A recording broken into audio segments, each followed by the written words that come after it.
వయసులో ఉన్నప్పుడు అందరికీ సాయం చేశారు. వృద్ధాప్యం వాళ్లకు శాపమైంది. ఆస్తి ఉన్న ఆ దంపతులను పట్టించుకునే వాళ్ళు లేకుండా పోయారు. ఆస్తంతా ఇస్తామన్నా అయిన వాళ్ళు చేరదీలేదు. ఆఖరికి వాళ్ళిద్దరూ ఒక నిర్ణయం తీసుకున్నారు. అదే ఇప్పుడు వాళ్లపై ప్రశంసలు కురిపిస్తోంది. ఇంతకీ ఆ వృద్ధ దంపతులు ఏం చేశారు? నంద్యాల జిల్లా ప్యాపిలి మండలం జలదుర్గం గ్రామానికి చెందిన వీరభద్రుడు, వెంకటేశ్వరమ్మ అనే వృద్ధ దంపతులు తమ మంచి మనసు చాటుకున్నారు. 2 కోట్ల రూపాయలు విలువ చేసే ఆస్తిని దేవునికి సమర్పించుకున్నారు. వీరభద్రుడు ఆ ఇంటికి పెద్ద కొడుకు. మరో 2 సోదరులు ఉన్నారు. వీరభద్రునికి 9 ఎకరాల ఆస్తి వచ్చిందే. మిగిలిన 2 సోదరులు వారి భూములను అమ్ముకుని వేరే ఊళ్లలో స్థిరపడ్డారు. వీరభద్రుడికి సంతానం లేదు.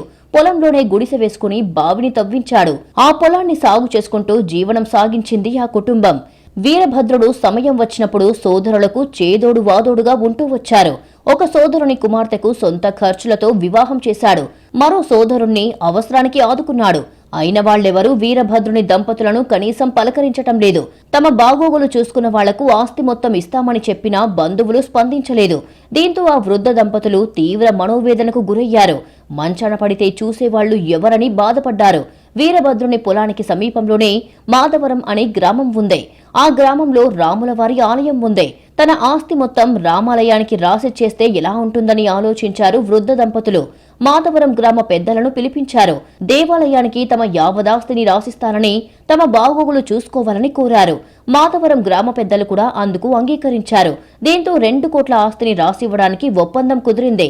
మాది ప్యాపిలి మండలం జలదుర్గం గ్రామం సార్. మా భార్య పేరు వెంకటేశ్వరమ్మ, నా పేరు పెద్దిరవద్దుడు. కానీ మేమిద్దరు మాకు సంతానం కలగక 45-50 సంవత్సరాలు అయింది. మేము అడవిలో జీవించినాము. పొలము చూసుకొని కష్టం చేసినందుకు మా పేరు నిలబడాలని మాధవరం దేవల రామాల స్వామికి ఇచ్చేసినాం. మా పేరు ఉండాలని దానికరం చేసి మా పేరు గుర్తుండాలని, మా పేరు నిలబడాలని ఆడ మేము కష్టం చేసినందుకు మా భార్య పేరు నిలబడాలని. ఆరోగ్యం బాగలేదు. ఆరోగ్యం బాగలేక నాకు ఈ పరిస్థితి వచ్చింది. 8-9 ఎకరాలు ఉంటుంది. మాకు పిల్లలు లేక ఆరోగ్యం బాగలేదు. నాకు ఆరోగ్యం బాగలేక నా రాముల స్వామికి ఇచ్చిన.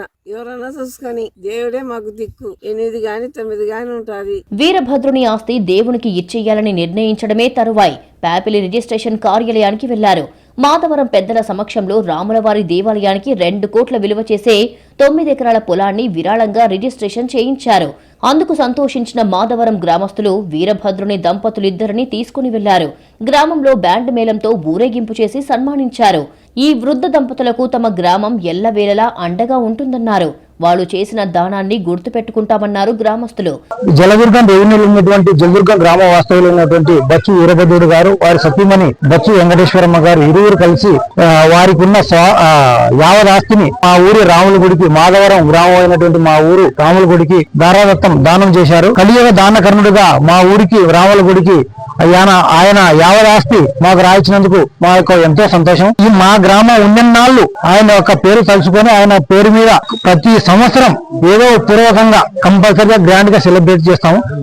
నేను మాధవరం సర్పంచ్ను, లక్ష్మీనారాయణ నా పేరు. మాధవరం గ్రామానికి బొచ్చు వీరభద్రుడు, బొచ్చు వెంకటేశ్వరమ్మ అనే భార్య భర్తలు వచ్చేసా వాళ్ళకి సంతానం లేదు కాబట్టి మా ఊరికి విరాళంగా రామాలయానికి ఆయన స్థిరాస్తిగా నిలబడిపోతుందని ఆయన ఉద్దేశంతో మా ఊరి గ్రామ పెద్ద మనుషుల తరఫున చేసి మా ఊరి గ్రామానికి ఇచ్చి రిజిస్ట్రేషన్ చేయించి పోయినాడు. రిజిస్ట్రేషన్ చేసిన మరుక్షణమే ఊరికి తొలకొచ్చి వాళ్ళని ఊరేగింపి చేసి సన్మానం చేసి ఆయన ఊరి గ్రామాలను వదిలిపెట్టి వచ్చాం. బొచ్చు వీరభద్రుడు, బొచ్చు వెంకటేశ్వరం అనే దంపతులకు సంతానం లేని కారణంగా వాళ్ళ బాగోగుల కోసము వాళ్ళు చనిపోయిన తదనంతరం వాళ్ళకి సంబంధించిన యావదాస్తిని కూడా మాధవరం రాముల గుడి పేరు చేపించి వాళ్ళ యొక్క ఫర్దర్ ఫ్యూచర్ లో ఎటువంటి ఇబ్బంది రాకుండా వాళ్ళు శాశ్వతంగా వాళ్ళ ఆస్తులన్నీ కూడా మాధవరం పేరు మీద పెట్టి మాకు మాధవరం గ్రామ ప్రజలకైతేనేవి, గ్రామ పెద్దలకైతేనేవి ఒక పెద్ద బాధ్యతని అప్పచెప్పి పోయినారు. వాళ్ళు చేసినటువంటి ఈ దారా దత్తుకు మేము మా మాధవరం గ్రామ ప్రజలందరం కూడా బాధ్యతగా కట్టుబడి ఉండి వాళ్ళకి ఎటువంటి ఇబ్బంది రాకుండా ఆ దంపతులకి ఖచ్చితంగా న్యాయం చేస్తామని చెప్పి మా గ్రామం తరఫున కోరుకుంటున్నాం. మొత్తానికి దేవాలయానికి 2 కోట్ల విలువైన ఆస్తి రాసిచ్చిన వృద్ధ దంపతులను అందరూ ప్రశంసలతో ముంచెత్తుతున్నారు.